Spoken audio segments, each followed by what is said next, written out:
Welcome to the Virtual Memories Show. I'm your host, Gil Roth, and we're here to preserve and promote culture, one weekly conversation at a time. You can subscribe to the Virtual Memories Show through iTunes, Spotify, YouTube, Google Play, and a whole bunch of other venues. Just visit our sites, chimeraobscura.com/VM or vmspod.com to find more information, along with our RSS feed. And follow the show on Twitter and Instagram at VMSPod. Well, I spent the weekend near Boston for ReaderCon, the literary science fiction and fantasy convention, which everybody knows about, right? It was the first time the show had been back in person since the before time, and past guest and friend Michael Dirda reminded me about it 3 or 4 weeks ago, so I registered, booked a room, and off I went. I had a really good time, which is good because I've been in a particularly down / anhedonic state lately, unable to get much joy out of anything. But I got to reconnect with a lot of old friends and even make some new pals in the process. See, on Friday evening, Dirda and I hung out at the con's green room, and we were joined by a couple of older guys from the booksellers room, Peter Halash and Joe Berlant. And the four of us just hung out, shot the breeze, bonded over books and comics and writers we knew and all sorts of crazy stuff, and just had a great time. And I even managed to, tell tales of the podcast without making them self-promoting or otherwise dominating the conversation, I guess. It was a sort of jazz vibe, in retrospect. We each kind of riffed. We gave the others room to riff. We played off each other. It was really natural, and it was really fun to have that sort of conversation with a couple of guys who, again, you just met, which is another one of those casualties of COVID, not getting to just have that sort of random interaction. I also had some podcasts lined up, one of which you're about to hear, one of which I will be holding until October because of a pub date, and one of which got postponed, unfortunately, due to apocalyptic weather. That was with Liz Hand, who had to head back to Maine Saturday afternoon, and she still wanted to record, and I just figured it was best that she got on the road as soon as she could. So I absolved her and told her we'll do a remote sometime, and we'll catch up separately. The thing was, I haven't recorded a lot of in-person shows this year. I went through the calendar and realized only about a third of the podcasts from this year were in person, and I've been missing that. It is a completely different vibe than the remote ones, and I need to do more in person again, like I did in the before time when it was 100% in person, because both parties read each other in person. It's so different than remote. It's much more intent and intense, the way we have to see the other person across the table. That said, I've got a remote booked for this weekend because the guest is in England and we can't do anything about it. But anyway, I'm going to try and do more in person and see if that leads to better podcasts and better Gil. So we'll see. But it really just felt great to gab with friends and catch up with people on Friday and Saturday. I got to hang out with Kate Maruyama, Ellen Datlow, Henry Wessels, Bill Campbell, Liz Hand, as mentioned, John Clute, probably one or two other past guests and friends I'm forgetting right now, in addition to recording with Lisa Morton, which is the October one, and then shooting the breeze with her later in the evening when I got back from well, I'll fill you in on that in a minute. Anyway, we had a really good time just catching up, like I said, and just being able to talk to someone and trade stories about the other ReaderCon regulars who weren't there this year, like Samuel Delaney and John Crowley and other guys we used to spend time with. And, we lamented the ravages of time. But the time we got together was it was a treasure. And on the way home on Sunday morning, also trying to avoid that apocalyptic weather that Liz was worried about, I stopped in on Paul DeFilippo and Deb Newton in Providence, Rhode Island. I've known those guys for 25 years now, and even though I had this drive to get back on the road and get home as soon as I could and try and avoid the storm, I wound up spending an hour with them over breakfast and just having some conversation with old friends.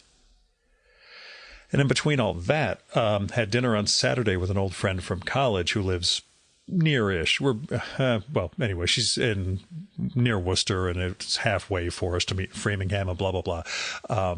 And blah, blah, blah. She's also an old girlfriend, not just an old friend, but we are much better as friends.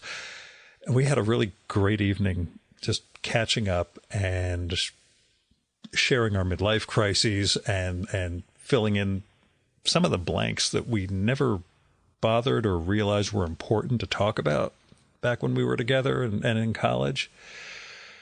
And otherwise just, reveled in friendship and Indian food. Throughout the weekend, I think I got through a lot of the weird shit that's been hanging over me in recent months. A lot of that death-centeredness. I mean, I spent a lot of time talking about it with people over the weekend. And while no one had, great insights or anything to share back, actually a couple people did. But I think it was just the combo of talking and again, seeing the other person reacting and talking back to me and realizing how silly or useless some of my preoccupations sound coming out of my mouth. That has me kind of trying to reconfigure myself in the wake of things. We'll see how long that holds up. I got to take my old man out for a CT scan today, and that's usually one of the triggers, not the CT scan, just being around my old man, one of the triggers for my spirals, as we'll put it. So I am hoping a change of mentality going into it will help. Anyway, so what I'm saying is I had a great weekend. I let my hair down, figuratively and literally. I decided to let my freak flag fly and just have hair everywhere. And I managed to make the drive home through all these crazy storms without getting killed. And I came back with this week's show. So here we are. So my guest this time is Christopher Brown. Now, he's been on the show 3 times plus a COVID check-in back during the first lockdown. So you should be, if you're a regular listener, familiar with Chris. He is the author of several science fiction novels, Tropic of Kansas, Rule of Capture, and Failed State. And he also makes a weekly Substack newsletter that is one of my all-time favorite things to read.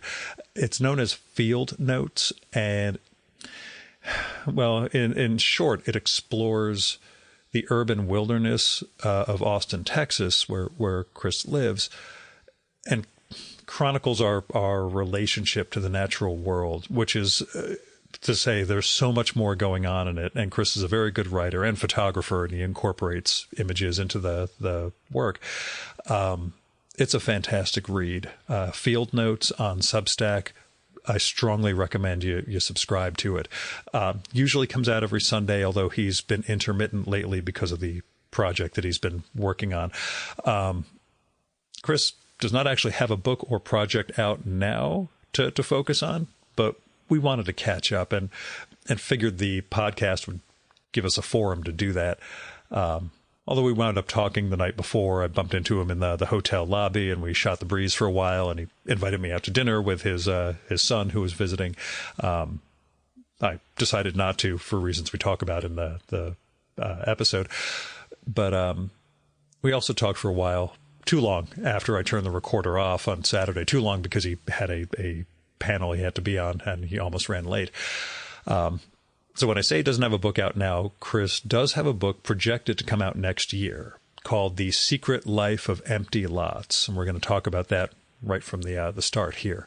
In the meantime, though, go subscribe to Field Notes and go read Chris's novels. He is a very good writer who is engaged in serious work to understand not just how we live today at a time of we'll say, climate catastrophe, but how we can live, and what our future can look like at a time when things seem to be falling apart. Now, as caveats go, not a whole ton as far as audio. Chris's voice is unique, so I had to do some tweaking with the production afterwards. But the only real caveats are that Edgelands, the book, is by Paul Farley and Michael Simmons Roberts. And I was wrong. The protagonist in Neuromancer is named Case. I was thinking of Casey from Pattern Recognition, which is spelled a little differently and was a William Gibson thing. But anyway, blah, blah, blah, blah, blah. Now, here's Chris's bio. It is a little lengthy, but it'll give you an idea of why I love talking with him. Christopher Brown is a writer and lawyer living in Austin, Texas. His 2017 debut novel, Tropic of Kansas, was a finalist for the John W. Campbell Award for Best Science Fiction Novel of the Year. Rule of Capture, the first in a series of speculative legal thrillers, was published in 2019 and followed by 2020's Failed State, which was nominated for the 2021 Philip K. Dick Award. He also writes the popular urban nature newsletter Field Notes, and his stories, nonfiction, and criticism have appeared in a wide variety of magazines and anthologies. He was a 2013 World Fantasy Award nominee for the anthology he co-edited, 3 Messages and a Warning, Contemporary Mexican Short Stories of the Fantastic. He's also taken 2 companies public, restored a small prairie, worked on 2 Supreme Court confirmations, rehabilitated a brownfield, reported from Central American war zones, washed airplanes, co-hosted a punk rock radio show, built an eco-bunker, worked day labor, negotiated hundreds of technology deals, protected government whistleblowers, investigated fraud, raised venture capital, explored a lot of secret woodlands, raised 2 amazing kids, and trained a few good dogs. He lives in Austin with his family in the Edgeland woods between the river and the factories, where he works in a 1978 Airstream trailer. His next book is tentatively titled The Secret History of Empty Lots.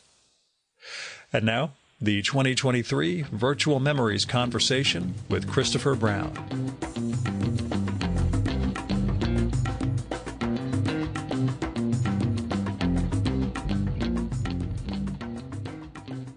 And I know it's coming out, hopefully coming out next year. Tell me about The Secret History of Empty Lots.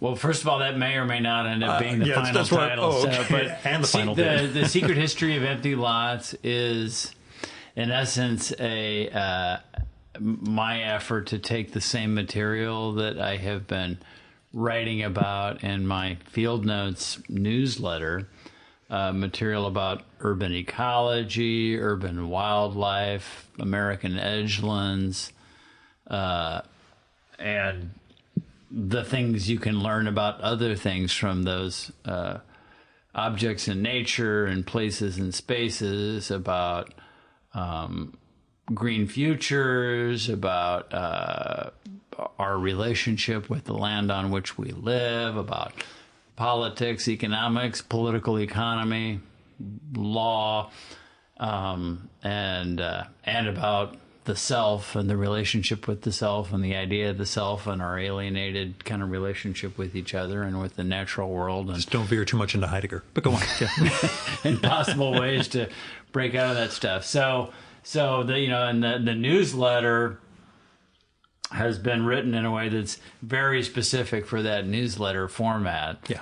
Right, which is sort of a mix of like a letter to friends and a Sunday sermon and a weekly column in a newspaper. And what's nice is that you don't suffer from the columnist curse, which usually within 6 months of doing a regular column, somebody will invariably, I'm not saying Hitler was right, but or some other extreme position comes up, and you've managed to avoid that. Or take weeks off, which is probably the key to not lapsing into taking an extreme position for the sake of filling a column. Yeah, I mean, I started Field Notes in February of 2020, right after I turned in the final revisions to my novel Failed State,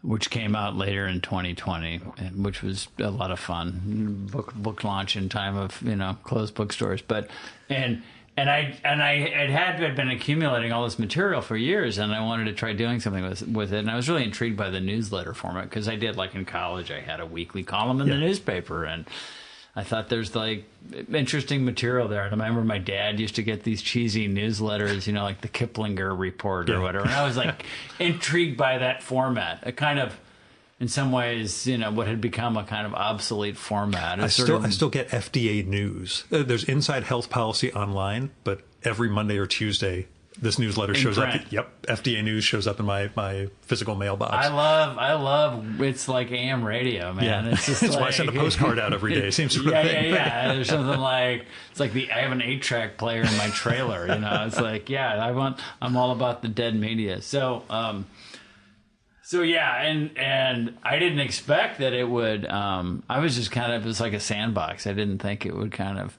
have the legs I didn't anticipate that it would have any particular legs. But I think my timing was inadvertently good because I think it was kind of perfect reading for people in time of COVID, of sort of walking in the urban woods, and a lot of people were experimenting with doing just that.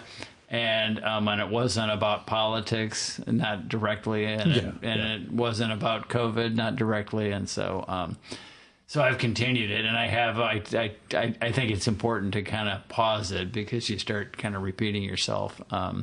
And I've been working on the book now, which is a very different thing and a very different kind of narrative, even if it draws on the same material and is largely, I think, in the same voice. And that's been interesting, thinking about what kind of narrative emerges from that particular kind of material and the kind of stories that are embedded in it. Yeah, how's the voice differ? How's the process differ from? And you published 3 novels in the span of, I think, 3 years. No, like 4 years. Yeah. Okay, because it's like I guess 2017 for Tropic, and then 2020 by the end. Which is a mad rush, given that I've gone 52 years without finishing anything, as you know. But it was pretty intense, yeah. Yeah, but the difference now, what are you seeing in terms of this sort of writing, especially writing this nonfiction? I don't want to say meditative, but it is more. Well, you describe it. Well, that's fair. Yeah, I mean, that's fair. It's certainly. You and I are both Peregrine fans, also, so Yeah, it's nature writing. Yeah. At its core, right?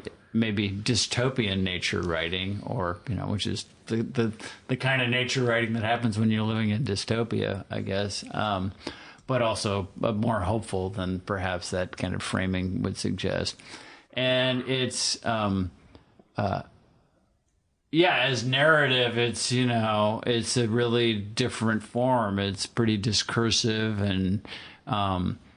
It needs to, it needs to be a book length narrative, but it needs to retain some of the qualities of, a long walk or a series of walks. Yeah. You don't have a plot. I mean, you don't have, well, you need a narrative through line. Yeah. Okay. Especially because it's constructed from sort of vignettes about, walking in the woods, and it's spread out over the course of, clearly, definitely a decade and really a lifetime, and kind of tapping into deep time. And it's mainly about one very specific place, but you want to make it, find the universal from the particular and whatnot. And so I was thinking a lot about, there's so many interesting, narrative precedents for a thing like that. There are great works of nature writing like The Peregrine, or like The Undiscovered Countryside by Richard Mabey. That book Edgelands by Michael Simmons Smith, and I can't remember his co-author's name, but that came out in 2011. That kind of really popularized that term, originally coined by Marion Shore, the English ecologist. But and then there are lots of great books about walking, and kind of about walking in the city. And there's all of the books that call themselves psychogeography, and those that are but do not. And I'm always psychogeography. It's one of those like kind of 90s terms that were popular with a certain kind of, cool, self-imagined cool guy of our generation. I was going to say the Mondo 2000 audience, Yeah, the yeah, early right. Wired. Yeah, exactly. Not that I'm condemning myself, but come on, let's be honest here. Press, all of us who kind of came up in the 80s and then were looking for, interesting, avant-garde, transgressive material, but which also happened to be, I think a lot of that stuff, as with a lot of nature writing, there's a lot of like solitary white male walking around the world kind of stuff that you need to interrogate. But it was one of my favorite field notes was one, and I'm blanking on his name now, but it was a black was a motorcycle traveler. Canoeist and motorcyclist. It's got Eddie Harris, who's the Mississippi writer based in St. Louis, and he wrote a couple of really amazing books. One about a canoe trip. Yeah. From the source of the Mississippi all the way to New Orleans. I felt your approach in that particular installment of Field Notes and just to remind myself, I am still in this cocoon of privilege, and this is what somebody else's experience of what I'm doing might be like. I was just like that was when the sort of the BLM explosion happened and I was like, this is like, look at my my library of nature books. And it's like, and think about the kind of stories they tell. And it's like, nature and the outdoors in this country, at least, is like the most segregated space we have. And so I did like active searching. Another really interesting writer I found in that, active effort to find other voices was a woman named Laurette Savoy, who wrote this book called Trace. That's just beautiful. She's like, I think a geologist, as I recall, and just gorgeous writer, and wrote this kind of memoir,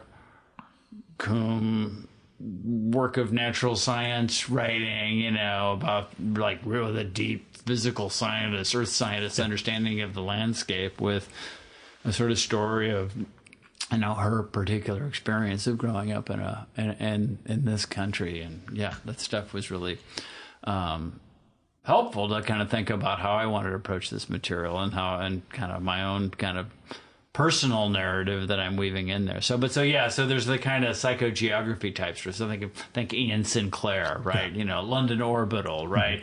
That's a great precedent. And then there was, so I was thinking about those and some, and then there's other, kind of like Robert Walser's The Walk and, Sebald's Rings of Saturn and all these kinds of books about, kind of walking around and thinking about stuff while you're walking and sort of the narrative form that comes with that. And, which, when done well, it can really produce amazing work. But it can also, drift into self-indulgence and so you got to be careful about it. But there's another story type that I think, especially in this country, is really interesting, or in this hemisphere, maybe I should say, which are the right hemisphere or I'm just kidding. Go on. Which are stories of like exploration, discovery, colonization, conquest, and settlement. Stories about we started in that other place and we came to this place and this is what we found. And this is how it changed us and this is how we changed it, right? And those kinds of stories are like really like the quintessential American stories in a way, right? Those sort of, it's like, and every family has multiple permutations of that story. As you say it's amazing to me because I'm first generation American with family with some roots in Eastern European Jewry, and we don't have that. And being born in America and seeing everything as exploration, where for us it was survival and refugee status, it's making me think some interesting things about Israel, which I think grafts those two things together and ends up with what we now see is something we won't talk about on mic because anytime you discuss Israel, things get hairy. But go on with that. Well, I mean, when my family, my mother's an immigrant, but from Germany. There were Germans who left after the war, and that's a whole another story. and but on my dad's side, yeah, there we have, kind of, 1750s, immigrants Protestant immigrants from Ireland, from County Cork or whatever, during the Catholic persecution of Protestants or so. That's their version of the story. But, on my wife's family, they, we have my mother-in-law were Sephardic Jews who came from Spain to Argentina, and my father-in-law's family were Italians who ended up in the wine country of Argentina, making, communion wine, for a living. And, my son has, on his mom's side, the Japanese immigrants at the turn of the century who came over to start newspapers in Washington State in 1900. It's just, I think, and even within Europe, I mean, like on my mom's side, I just went to a family reunion of my German cousins last summer, and there are all these family creation myths of the story of the family's movement through Europe, right? And of kind of how they got to where they are, and their current locations and social standings and whatever. And so, and just thinking about how those kinds of stories interrelate with the story of the land, of the place, and of the exploitation of the place, or of our exercise of dominion over the place. And and just and even like, I've been reading, I read a bunch of captivity narratives, right? And there's one set here in Massachusetts, the narrative of Mary Rowlandson, who's like, captured in, I don't know, like 1675 or something. And and spends, I don't know, a couple of, some weeks, with indigenous peoples of this area, kind of slowly starting to see their point of view in a way. And anyway, so riffing on a lot of different material to try to find my way into, a kind of a contemporary story that tries to weave together all of those things in something, that from a narrative perspective is hopefully somewhat novel, and that hopefully provides a fresh kind of framework for thinking about climate and climate crisis and climate angst, and like this summer, like climate terror. Of just a week or two ago, I have a friend who lives in Highland Falls. Her husband is a professor at West Point, one of my past guests, Summer Pierre.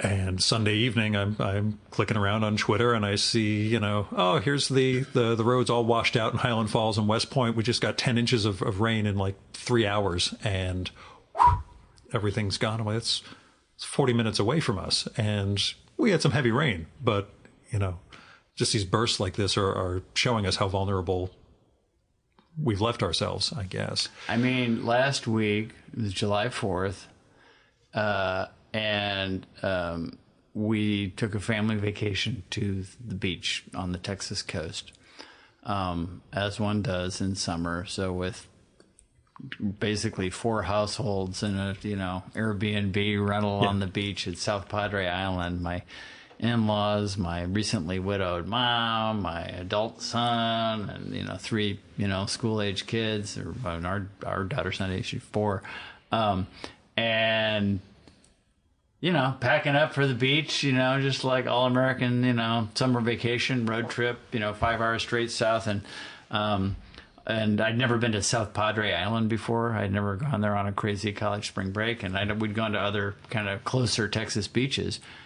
And it was so insanely hot. And it had already been really creepily hot in June in Texas. But I was sitting on the beach, and heat and sun that was really too safe for any of the older folks to even be out in. Yeah. Right. And they had to kind of stay covered up and under, cabanas or whatever. And turned out to be the hottest day and then the hottest week in recorded history. Yeah.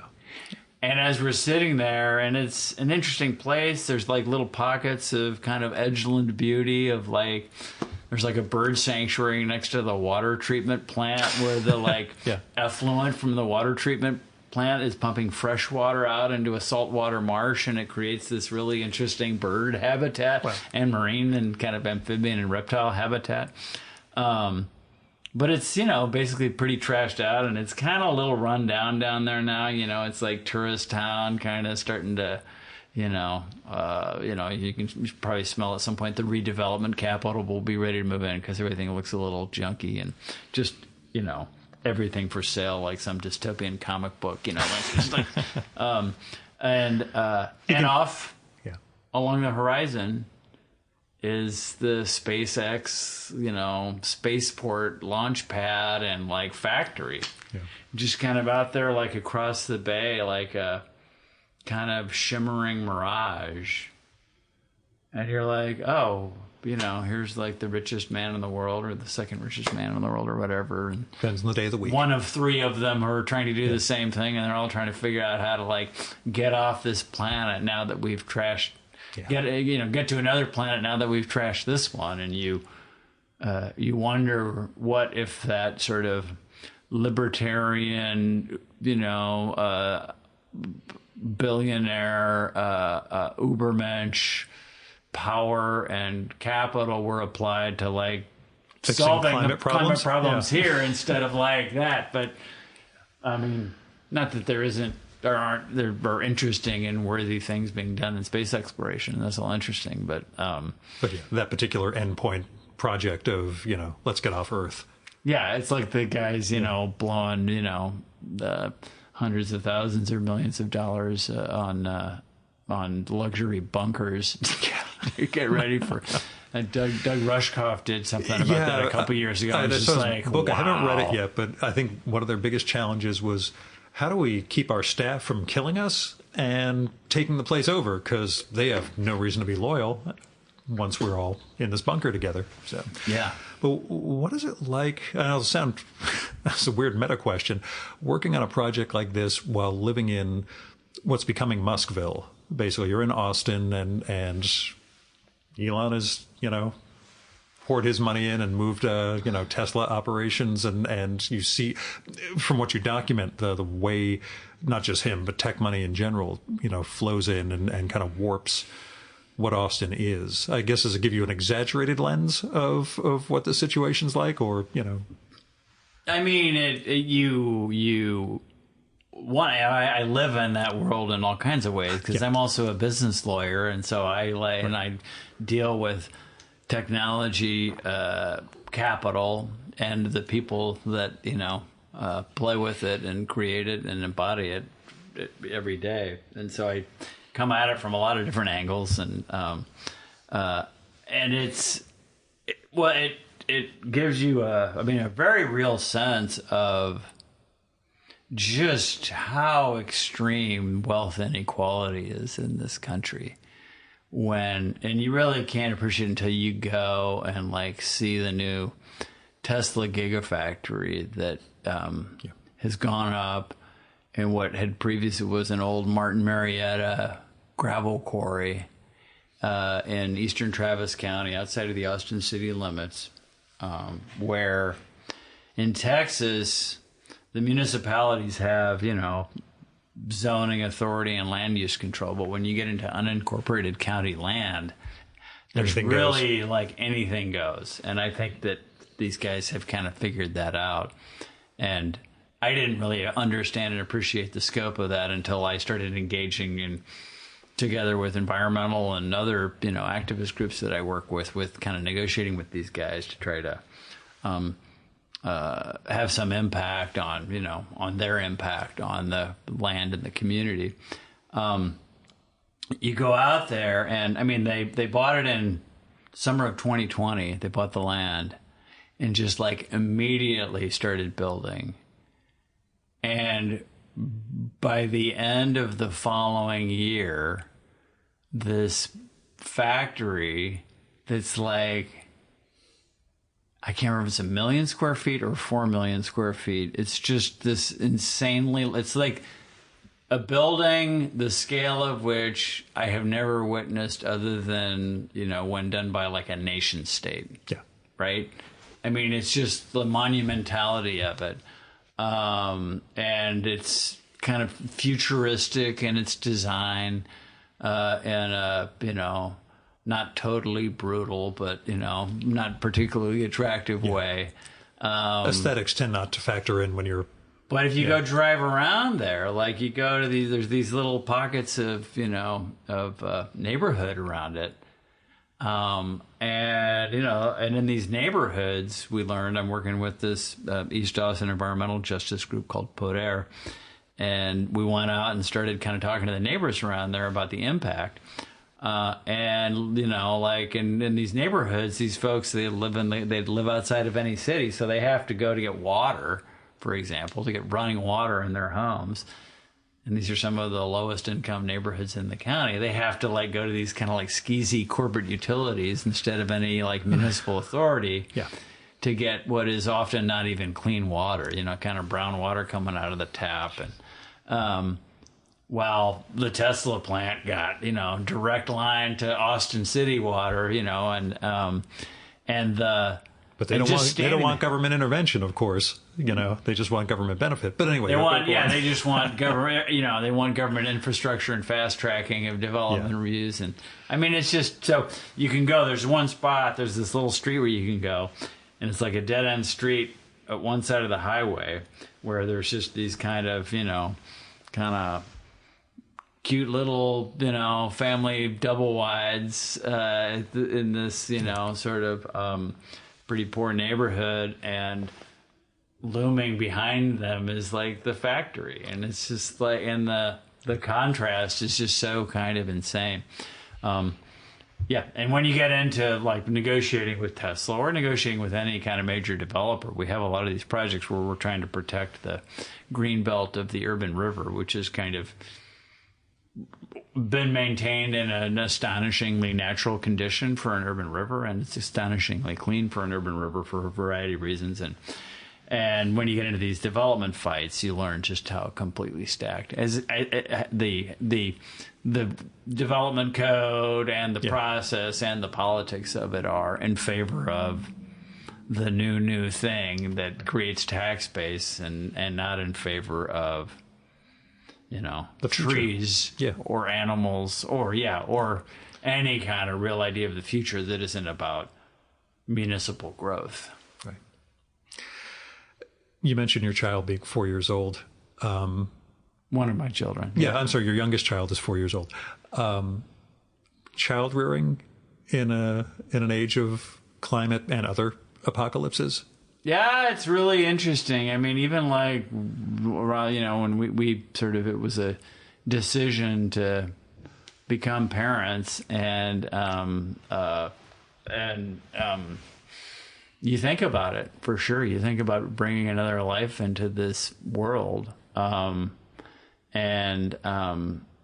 the end, you're kind of doing a thing that is sort of the most natural, literal thing you can do as a human being, right?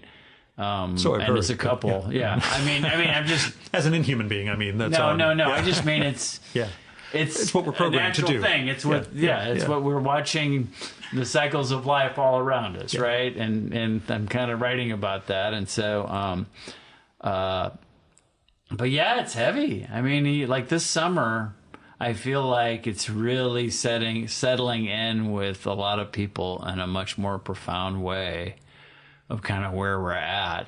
And it's sort of a difference of like, reading prognostications in the newspaper and, watching, Hollywood, disaster movie, kind of quasi fantasies of what it will be like, and like living in it. And like, I mean, in Austin in June, we had what felt like the kind of so-called wet bulb temperatures I've been reading about in the, in the climate horror, forewarnings, where it was like the same kind of like heat you get normally like in July and August with like the humidity that comes with June rains. And I had one day where I was really busy and I couldn't get out for a run until like 1 o'clock in the afternoon on one of those days. And I was like, I needed to clear my head. I'm going to go do it anyway. It was scary. Yeah. I mean, I was just like your body, you could just tell that kind of there are certain temperatures conditions where your body can no longer cool itself. Right. I'll tell you, in early June, I was up here in Boston actually for the bio conference, the big biotech industry thing. And my wife texts from New Jersey, how is it up there? I'm like, fine. What's the deal? Oh, we're having smoke down here. And apparently it missed Boston, was further west. I drove home after day 3 of the show into what those Quebec forest fires were. Yeah. The plume of it, basically. And it was perfectly fine on going west in Massachusetts on 93. And then I turned south towards Rhode Island and then Connecticut. And everything started turning gray. And my eyes, each mile, my eyes are getting worse and worse. I'm like, let me put on a mask while driving these last 120 miles or so. Yeah. I put the mask on the next morning to go outside because down in New Jersey, everything smelled like a cookout. And put on the mask. I'm like, this stinks of smoke. Apparently I was taking, and I had the air, doing the research instead of open, from the moment I hit the road, which you'd warned me about. But it was that instant between that and seeing the Yankees calling the game off because, as you mentioned before we started recording, things were not looking like Blade Runner. They were looking like Blade Runner 2049. Yeah, exactly. Everything had that orange cast and was weird. In New Jersey, it was just gray and sort of silvery, that sort of diffusion as opposed to the orange thing. But it was this isn't supposed to happen. They told us 2049 for this, and we don't have replicants running around to clean things up. But yeah, the idea of having a kid, knowing what you're leaving for a kid, that's my excuse for not having children. Now I've come up with it. No, the idea that it's not hard to come up with excuses. So, but yeah, I can't imagine the sense of doing what you're trying to do, doing the best you can in terms of, what you're doing in a business and artistic sense. But knowing the macro picture is not going to be pretty for what she's inheriting. Yeah, I mean, we've been talking a lot about after we got back from the beach. We've been talking a lot about where to live, Plan B's and C's, and bunker in New Zealand.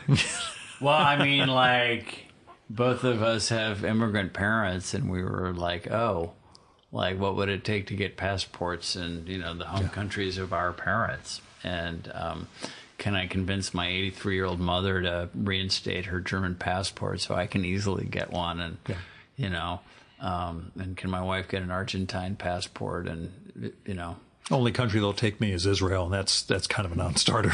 It's kind of a mess right now. Well, we don't want to talk about that. Yes, again, we'll avoid that. Else you get boycotted. And you feel this, intense obligation to, do everything you can to try to equip the kid to, survive that future. Kind of helps me kind of stay focused on my own work, both as a writer and as a lawyer to try to, both try to do the work of trying to, contribute something to imagining, different ways we could live in the future and different ways we could think about our relationship to nature. It was a lot of what this book is about, the one I'm working on. And it's what your novels were about too. Yeah. I wonder now about that sort of transformation, whether you felt that fiction was almost too limiting to go. I get there wasn't a conscious pitch on your part, but well, I mean, there were a variety of factors that contributed to that. More than anything, it was sort of evident that was where my best sort of opportunity lies at the moment, and it's interesting to kind of make a change, and it's exciting as a writer to get a chance to write something really different. Mm-hmm. I mean, typically, if you set out to write fiction of a certain sort, the more you do it, the harder it is to do something different and to get anybody to get at least a major publisher to kind of support you doing that. And so I was very fortunate to be able to kind of pull off that lateral move. And I still aim to, continue writing fiction, but I'm excited to see what I can do with this project. And I'm hopeful that, I have found with the field notes, with the newsletter, that it reaches a really interesting and kind of more diverse audience than, say,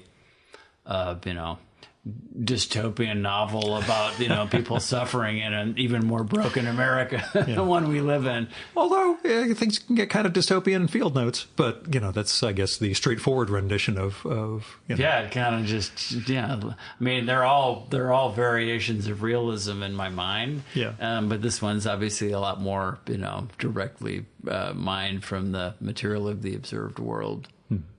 Tell me about ReaderCon, coming back here for the show. Have you've done ReaderCon before? Yeah, I came to my first ReaderCon was in 2009, and I've been here at least like every other year since then, up until COVID, and I love it. I mean, ReaderCon is definitely my favorite science fiction convention.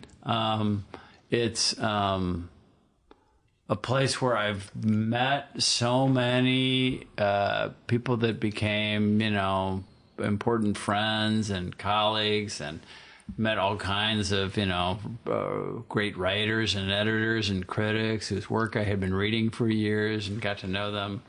Do you have any freak out moments with, oh my God, I can't believe?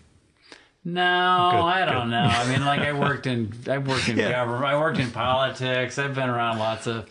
I tend to not get starstruck by famous people, or I don't know. But it's just interesting. You're like, that's what this person looks like. Yeah, that's what this person's like over a beer. That's what this person's like when they're, talking about, some daily domestic hassle or something, it's just like, and it's very humanizing and illuminating. And you learn how it's, as a writer, it's always interesting as you're coming up and you start to meet the greats. Yeah. Right. If you kind of go out and, go to events like this where you can, network, or just, let's just say, meet people in your field. And to use your Germanic roots. Schmooze. Schmooze, that's right. Although it turns out it's a Yiddishism, because I used that term around a German client of mine last year. Yeah, and I'm sure they... I don't understand schmooze. I'm like, don't want to say, yes, you probably did not hear a lot of Yiddish when you were coming up, but okay, I'll find another way of phrasing that, and just, networking in a friendly way. But schmooze. So, and you learn how, you learn a lot about how... everybody deals with the same challenges as you, as the sort of behind the scenes in a different way, but just the griping about X, Y, and Z. Yeah. The books don't just emerge from your head like Athena from the head of Zeus, right? It's just, it's like iterative work and a lot of work, right? So it's a smart convention. It's kind of, very heavily focused on literary content. And they've had some kind of generational and cultural changes over the years in terms of kind of who are the, secret masters of fandom behind it or whatever. And I've heard there's all sorts of craziness, but I consider myself outside the scene enough. I'm not really that I don't want to worry about it. Yeah. But people keep telling me, oh no, they changed now, and it's this person instead of that person. I'm like, okay, sure. I don't know what it all means. I've never felt like a native to the world of like science fiction community. I feel like a kind of welcome expat in a way. Okay. And I don't know why I think that, but I was going to say it's the Texas thing, but who knows? I don't know. I mean, I think it's my kind of, and maybe my interest in the work is kind of coming from a very different angle. I didn't like grow up like steeped in canonical science fiction. My interests are maybe a little different, but I had missed it, and so it was kind of fun to come back. And my adult son is living in Boston now, so it made a lot of sense to kind of come up here, and I'm getting some hangout time with him. And I'm sorry I didn't go out with you guys last night, but I was afraid we would talk too much and we wouldn't get anything good today. So that was part of my. I understand. Yeah. So could have brought the mics with me, I guess, but it would turn into a Scott Edelman, recording over dinner. Yeah, we had a nice dinner, yeah, so, and this is like the last con I went to, which was Armadillo Con in Austin last summer. It's masked, and everybody's masked when you're at the con, and that's And in Texas, it's sort of like nobody's seen a mask in, 12 to 18 months. And so it's interesting how quickly you slip back into, comfort with that mode. And I was sort of wary of it. And then it's like, oh, no, it's just sort of, and because obviously it's a kind of a courtesy to others and as a public health and safety thing, it makes perfect sense. I was so diligent until I got it Christmas Eve. And since then, it's been, there are situations where I'll always mask up, and a lot of other times I'm like, I've had it, I know I'm not carrying anything, and I can go. I knew things had changed when my oncologist walked into my last appointment in June with no mask on. I'm like, we're doing this now? Because, I'm the guy who's supposed to be immunocompromised. She's like, yeah, it's no big deal anymore. I'm like, okay, took mine off too. Yeah, that's true. I had, my last physical. Yeah. I went, and my doctor, my general practitioner, who I remember during COVID, had he would wear 3 or 4 masks. It was like, and I was like, oh wow. Yeah. In fact, it was the first time I saw my oncologist's face, which is, I'd seen her picture, but it's the first time we'd actually been face to face. Given how important our relationship has been, I felt it was actually nice to see that she has a mouth. I suppose, but when you talk about masking and COVID and everything, this will sound insanely broad, but what has this era taught you these last couple of years? It's taught me a lot about just kind of people's resiliency. Yeah. Taught me a lot about, as communities, and it's taught me a lot about how much change there could be if we wanted it to be. Yeah. I mean, to see right at the beginning, to just see the machine of global capitalism largely shut down like that. It was incredible that and everything kind of continued functioning, sort of. We're also still feeling the kind of the effects. We're building a little guest house at our home, and partly to be able to better kind of endure whatever's coming. And is it partly underground too, or are these people going to be stuck out above? No, it's a little more conventional, and just construction materials. It's cinder blocks and windows and metal roof materials and whatever. It's just learning how disrupted all of those things are. But and it really it was very illuminating to see how in that moment when things really were shut down, how the urban woods and the urban kind of wildlife came to life. Mm-hmm. And they've just now started to come out with the studies that have really looking at on a national basis in the U.S.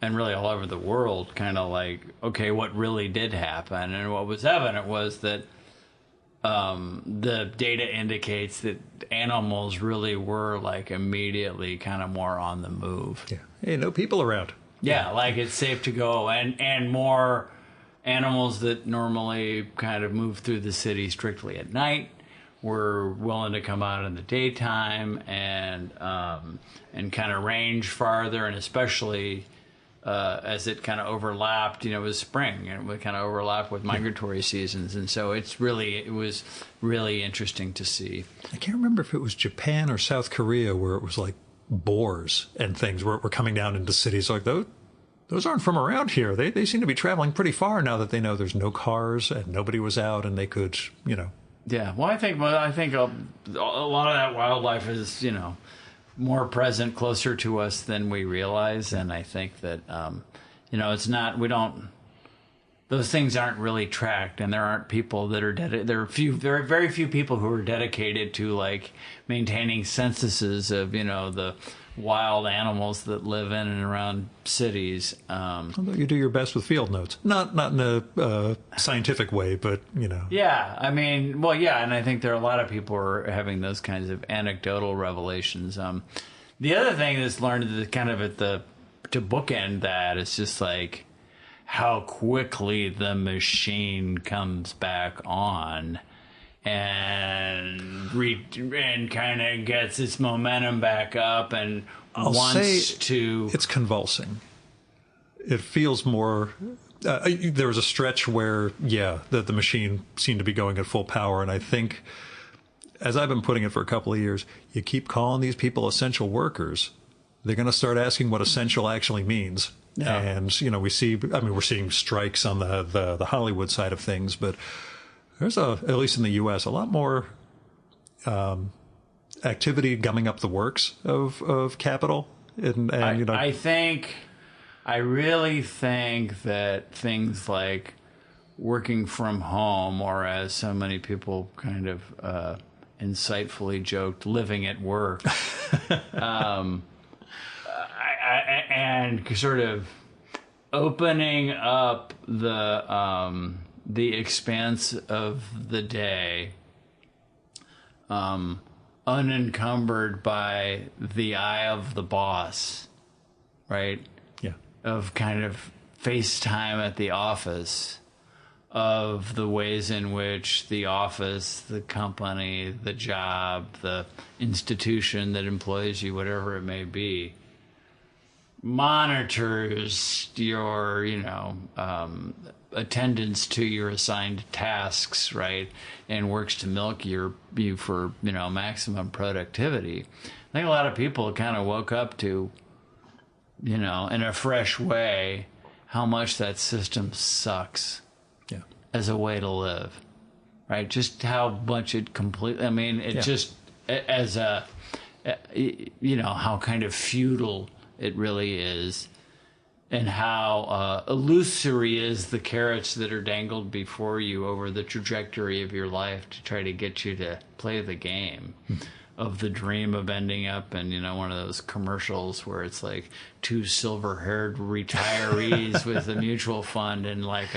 the dual bathtubs in the hot tub by the beach or whatever, right? And like, we did it, we made it, and it's just like, that's not there. That place doesn't exist, right? And and I see it around Austin. You were asking about, we had like in Austin, like, last year I joined some good friends in a law firm. We have offices, kind of on the west end of downtown, where there are all these new high-end condominiums. And so I started like going to this part of town that I hadn't been going to. And it's just full of like, obviously wealthy people who moved to Austin from elsewhere during COVID. And we're like number one in the country for, remote work relocations. Yeah.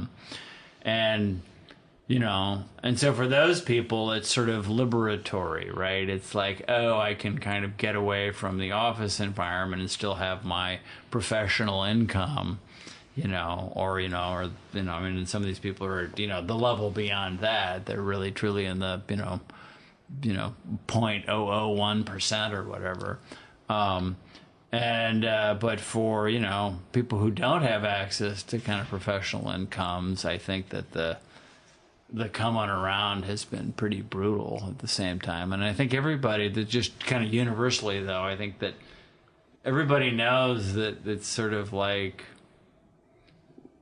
time to evolve beyond this kind of mode of living and working into something different. And at the same time, I don't think anybody has like definitive answers, but it's been, I think, a profound awakening in that regard. And I don't think any of the kind of systems of authority are really acknowledging that in any meaningful way, because they're so invested in the way we live. And I don't know. I'm anxiously awaiting the emergence of kind of a coherent new theory for how to address that, because I think that we're in a moment, and you can see it in our kind of broken politics, where there's like some new ideas about, and kind of new modes are needed. People are hungry for them, and they're not really appearing, even as we all, I think, feel this kind of sense of unease with where things are at.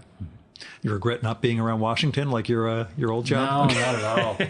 I talk to friends there from time to time, and no, and it's like, I mean, when I worked in Washington, I started work. I mean, it was like, yeah, you were early 90s, right? I mean, I was even there like right out of high school in like the early 80s for like 6 months. It was like a paid intern in the Senate, and then again in the late 80s, and then in the early 90s for the longest tenure.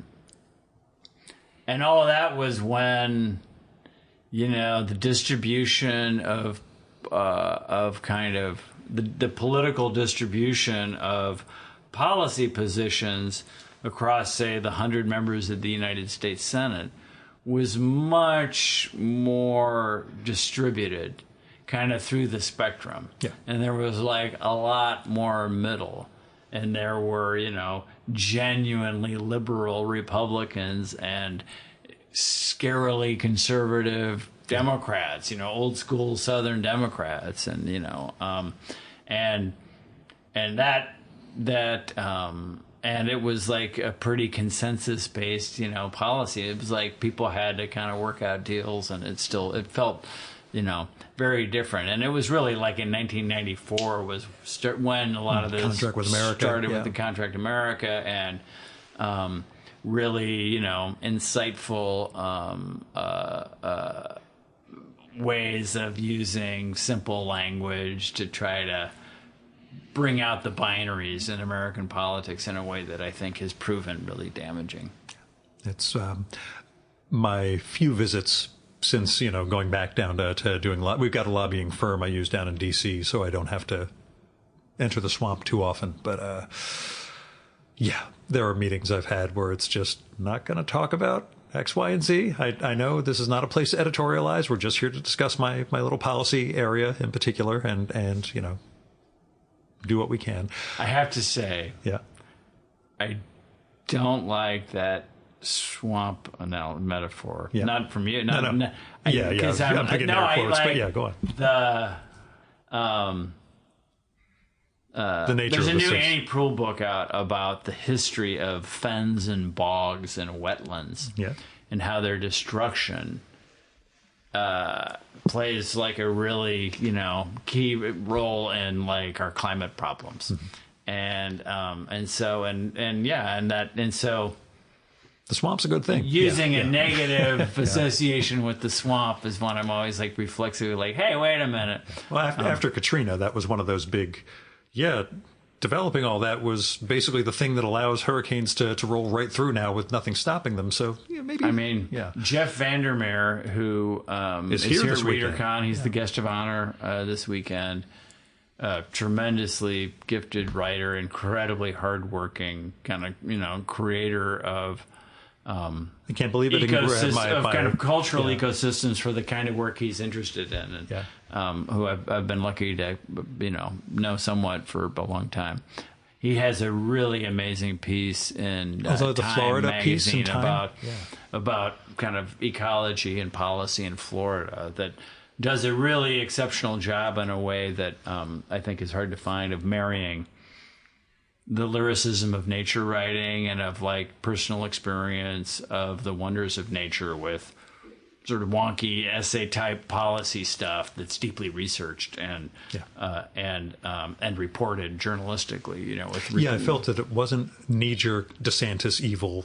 It captures the evil of DeSantis, but not in a knee-jerk way, in a very clinical, you know, as you say, journalistic it's a way. really well done work of journalism that also is infused with that urgency and elegiac, you know, kind of narrative voice that comes with writing about what you see in the natural world, if you're paying any attention. Yeah, my problem was I started scrolling down and then saw how small the scroll bar was and realized this might be as long as Area X, this journalism, but I bore with it, and it's incredibly rewarding. But going into it, I'm like, oh, Jeff Vandermeer must have written a little thing for Time. Oh my God, he wrote a major thing for Time magazine. Yeah, it was they gave him a lot of space. Yeah, it was something. I'm hoping to introduce myself while I'm here. I forgot to grab Area X and my other Vandermeers from home before leaving, because everything in my life is a rush now, and I always forget to grab the one thing that matters. But, you know, along that end, what are you reading? Well, I actually was just rereading Annihilation on the way up here because I gave a talk yesterday at one of these ReaderCon things that's really unique that I'd never done before, which is to give a solo talk or a presentation about a topic of interest, kind of instead of doing a conventional literary reading. Yeah. And they give you an hour instead of a half hour. And so I gave a talk about, it was titled Field Notes from the End of the World, about depictions of nature in dystopian fiction. And I was reading a variety of kind of dystopian novels and other science fictional works, and thinking about them as nature writing. And Jeff's work is a kind of obvious candidate for that. But it was interesting reading the Area X, the initial Area X book, Annihilation, or rereading it, I should say. And he does interesting stuff always with sort of layering on a kind of science fiction or fantastic or kind of horror-like fabulous layer of weird onto the things that are there in nature and sort of dialing up nature's already extant weirdness. But in there's this amazing scene that I had forgotten where the narrator, who's this, one of the members of this expedition into Area X, is recalling why she became a biologist. And it's a scene of like... The empty lot. Well, kind of. It was like her parent... No, it was the swimming pool. It was almost like the Ballardian swimming pool. It's like she's talking about... when her parents and her mom was this kind of artist who didn't really know how to make money, and her dad was like some kind of corporate type, maybe an accountant, I can't recall. But they had this swimming pool in this house they bought, but they just did nothing to take care of it. And so it went totally wild. And she talks about watching the rewilding of the swimming pool, of the suburban swimming pool, and how it was like all she needed in life, And I was like, that's really spot on. But it's funny. I was thinking about it. So one of the things I riffed on in there was I was thinking about the most famous opening line in kind of the like science fiction of my adult life, which is the opening line of Neuromancer. The sky above the port was the color of television tuned to a dead channel, which is this line that like signals the arrival of this kind of new voice and style and like way of using science fictional narrative that's in conversation with a lot of other interesting stuff. But I was like, well, but it's also nature writing. Yeah. And I never really thought about this. It's like a book, Neuromancer's the book that's like, you think about it as just in the all computer. About that kind of Blade Runner-like space that's like intoxicated with the semiotic richness of, post-industrial capitalist hellscapes, and their kind of neon wonder, right? And nature in that book. So I went back and like reread Neuromancer through that prism and to see the natural world that they live. This is taking place. Yeah, trying to see to what extent does nature appear in there, and like in the and the answer is that it like mostly appears in sort of the negative space of the story. And that's part of what makes it such a brilliant work of like natural realism, is like that idea of the sprawl of this just city that kind of goes on forever and ever. And that's like where we live. Yeah. It's like, that is the whole planet, right? There are no animals in Neuromancer other than like dead ones that are like kind of mummified as like cool exhibits in, rich people's homes, as like, kind of taxidermy sculptural artifacts of the natural world that was. And I think there's this one scene where they talk about some people eating some dogs or something, but that television sky and that kind of image of like a polluted world, it recurs especially in the first chapter. And there's like he kind of pans back a little bit. He's like staying in a and I think it's the character. No, Case is pattern recognition. I'm blanking on his name now. Yeah. Well, in any event, yeah. so he, our protagonist, the original cyberpunk, as it were, is like staying in a coffin hotel, and he looks out over the bay, and he talks about like the styrofoam, as instead of foam on the water, there's like styrofoam. And then again, there's the television sky, and kind of like the idea of like the natural world can only be experienced through like a screen kind of thing that's going on there. And I don't know, it's really cool. So I guess last question then. Would you give your daughter an iPhone? I mean, she already has an iPad. That's what I was wondering. Is she already kind of mediating the world through... Yeah, I mean, you know, you read these stories about the like Silicon Valley, you know, techno barons who deny their kids social media and everything. Well, that's how they prim. They deny their kids access to phones. But I think what's really going on there when you read the stories more closely is they all have domestic help, nannies, and they're not letting the nannies put the kids on their phones. Yeah. Right? As a way to babysit, you know, it's like, I'm paying you, so you have to be like actively engaged with my child, right? Yeah, essential workers. I think, yeah, right. I mean, you know, talking about extreme wealth inequality. So we have no such domestic help. So, and it's, I don't know, it's sort of ubiquitous. And so you try to figure out ways to control it and to be thoughtful about, you know, what's in front of your kid. I mean, using a little iPad as a drawing tablet is a kind of awesome thing. And, I mean, my daughter has like 2 analog Etch-a-Sketch kind of like toys, right? You know, where you like with, you know, magnetic, you know, what is it, graphite, probably ground graphite or something that's got a magnet in there, and you can kind of make it into patterns. And it's the same kind of, you know, they're almost identical, except, you know, there you have a, you know, a much, you know, more diverse palette on the electronic device. And then, yeah, I mean, you know, and she watches TV. And, you know, but I mean, I watched so much goddamn TV as a child coming up in the 70s, and it was just like the garbage that was on the 4 channels that were available. And like my mom, you know, she didn't do anything to police me. Yeah. And it was like on while I was doing homework. Kid world. And, yeah, I mean, it was just like, you know, so. I could raise a little Gen Xer, you know. I don't, and I mean, and it's interesting to see some of the benefits, like the benefits of narrative screen time for language acquisition are very evident to be with our daughter. I mean, she's like, it's like, she's like intensely verbal, and maybe partly that's from her folks, but I don't know.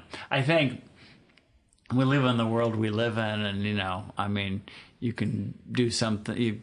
You can only really hope that the model you set for your child is a good one. And so more than anything, it's made me thoughtful about how much time I spend on my electronic devices, especially in the presence of my daughter, and to try to actively so I try to be like, well, let's go outside and, you know, let's look at the bees and look at the flowers, and let's go, you know, go for a walk, and or in Texas in the summer, let's go get in the water. Yeah, I was going to say, you're not going outside for a walk in that. Well, you go before 9 a.m. But. Gotcha. Chris, thanks for coming back on, and we'll let you get back down to the ReaderCon dealer room, especially because finding neat new books down there is kind of the. Well, I really want to go. The PM Press is here, and they have this Outspoken Authors series, which.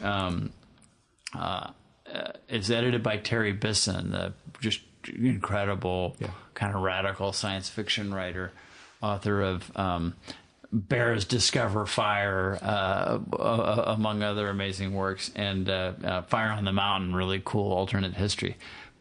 And those are these really beautiful little collections of... The small ones with the red spine? Yeah, I've got a bunch of those at home. Yeah. Stories, and then always like an interview and an essay. And they're just like people Terry, I guess, thinks are interesting. Crowley and Liz Hahn and Delaney and all those people are Crowley in the has this, it's Totalitopia is the title, and that's an essay. And it's this incredible essay. There's...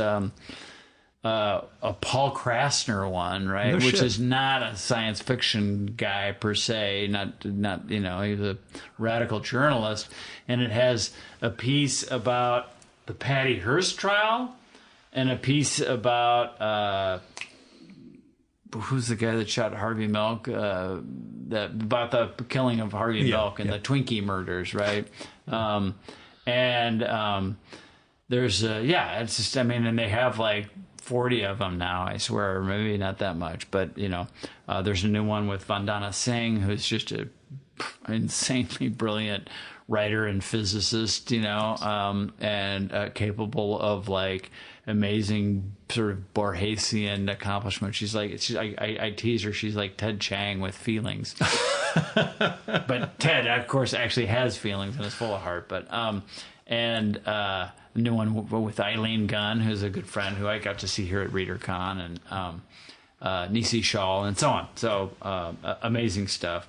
And then I just got assigned by the editor and publisher of Rosarium Publishing, Bill Campbell, who's a great guy and a great writer. We're just catching himself. up on day one. Yeah. And he's putting out a collection by Gabriela Damian, a Mexican writer who won the Otherwise Award, which formerly known as the Tiptree Award, and who I had the pleasure of getting to know she was one of the authors we featured in the anthology I did in 2012, Three Messages and a Warning, Mexican Short Stories of the Fantastic. So I got to go read that so I can provide a quote, and I'm excited to dig into that on the way home. Awesome. It sounds like you're going to have a great weekend, even though you got stuck with me for an hour. Thanks, Gil. It's great to see you.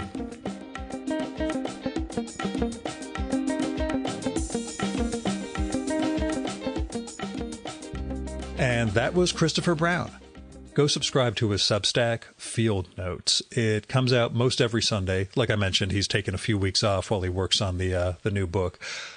But it's a wonderful read, and it'll really make you rethink and revalue the world that you live in. Along the same lines, go read Chris's novels, Tropic of Kansas, Rule of Capture, and Failed State. As we talk about, those also carry through his concerns on environmental justice, the future, and, well, an awful lot more. You also ought to go back and listen to our earlier conversations from 2018, 19, and 20. I think they talk about the world in a pre-COVID state in some really interesting ways for the post-COVID mindset, if you get me. Now, besides Field Notes and the novels, you should also follow Christopher on social media. He's on Twitter as NB_Chris, Instagram as Ebbet Mastodon as Christopher_Brown at mstdn.social, and Blue Sky as ChristopherBrown.bsky.social, and at his site, ChristopherBrown.com. I will have links to all of those in the show and episode notes for this one, so don't worry about trying to type everything while I'm talking. Now, you can support the Virtual Memory Show by telling other people about it. Let them know there's this podcast comes out every week with really interesting conversations with fascinating, creative, and culture-making people. You can also help out the show by telling me what you like and don't like about it, who you'd like to hear me record with, or what movie or TV show or book or comic or piece of music or art exhibition or theater or whatever you think I should check out and turn listeners on to. And you can do that by writing me, send me an email, DM, postcard, or letter. My address is at the bottom of my Substack that comes out every week. Or by leaving a message on my Google Voice number, which is 973-869-9659. That goes directly to voicemail, so you don't have to worry about getting stuck in an awkward conversation with me. And messages can be up to 3 minutes long. So if you go longer than that, you'll get cut off. Just call back and leave another message. And let me know if it's okay to include your message in an upcoming episode of the show. You might have something really interesting to share with listeners, but I would never include that without the speaker's permission. So let me know.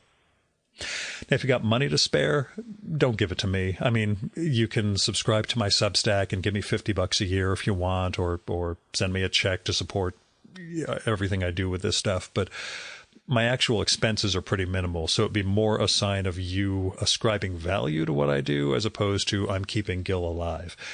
There are other people who need money to be kept alive, so I hope you give it to them first before me.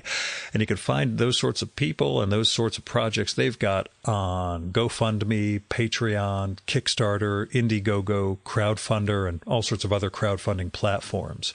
There are people who need help making rent, covering medical bills, veterinary bills, getting artistic projects off the ground, all sorts of stuff like that. So if you do have money to spare, I hope you'll help those guys out before you give it to some schlub from New Jersey who makes money as a lobbyist for the pharmaceutical industry.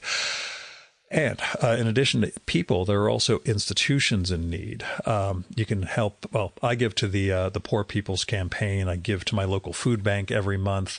There are freedom funds, election funds. I make targeted election contributions because that's part of the lobbyist for the pharmaceutical industry job. But there are a lot of things you can do with your money to help us all build a better world. So I hope you will. Oh, and I should mention I still have about 100 copies left of the second issue of my zine, Haiku for Business Travelers, as well as about 50 copies left of the second printing of the first issue. The new one has 32 pages of my essays, artwork, poems, photography, and an excerpt of my great conversation with Clive James from 2015. The first one has an excerpt of the conversation with Sandy McClatchy, which is also a really good one. If you'd like either or both issues of that, just drop me a line. They are free. I'll need your mailing address. But if you want to send some money to support that effort, you can use paypal.me/VMSpod, or subscribe to my Substack and do the paid tier, which is vmspod.substack.com. Our music for this episode is Fella by Hal Mayforth, used with permission from the artist. You should visit my archives to check out my episode with Hal from the summer of 2018 and learn more about his art and painting. And you can listen to his music at soundcloud.com/Mayforth. And that's MAY4TH. And that's it for this week's episode of the Virtual Memories Show. Thanks so much for listening. We'll be back next week with another great conversation. You can subscribe to the Virtual Memories Show and download past episodes at the iTunes Store. You can also find all our episodes and get on our email list at either of our websites, vmspod.com or chimeraobscura.com/VM. You can also follow the Virtual Memories Show on Twitter and Instagram at VMSpod, at virtualmemoriespodcast.tumblr.com, and on YouTube, Spotify, and TuneIn.com by searching for Virtual Memories Show. And if you like this podcast, please tell your pals, talk it up on social media, and go to iTunes, look up the Virtual Memories Show, and leave a rating and maybe a review for us. It all goes to helping us build a bigger audience. You've been listening to the Virtual Memories Show. I'm your host, Gil Roth.